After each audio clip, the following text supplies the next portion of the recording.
help you get into your middle split. So middle splits can be hard, but if your positioning is off, you're just not going to get them. So these are a few tips to help with your positioning so that you can eventually get lower in your middle split. And you might even find you get lower just by working on your positioning and not doing anything else. So obviously warm up before you try middle splits, but for our splits today, I'm going to show you the front on view and then I'll show you the side view. When I'm teaching middle splits, I don't use any blocks under the hands. I don't think it's necessary because once you get down low enough, like you're not going to need the blocks. And I also don't like students like balancing on blocks, you know, when they're in a middle split. It's a very precarious position. So hands on the floor is a bit better. So hands to the floor, totally fine. Feet nice and wide. When I'm sliding out, I want to be on the slipperiest surface possible. So I've got the suede mat down and I've got my socks on so I can just slide right out. So pressing into the ground just gently. I'm going to slide my feet apart and I want to keep my hips in the same line they were just in. So my hips are going straight for the floor. Okay, this is going to make more sense when I do the side on video, but I want to have my back arched like a happy cat.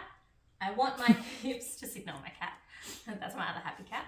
I want my hips pushed back behind the line of my ankle, or at least in line at the minimum. Definitely don't want them forward.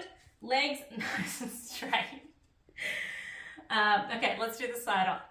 So to come up, there's a few different ways you can get up. I like to bring my foot in just a little bit and then take one leg in.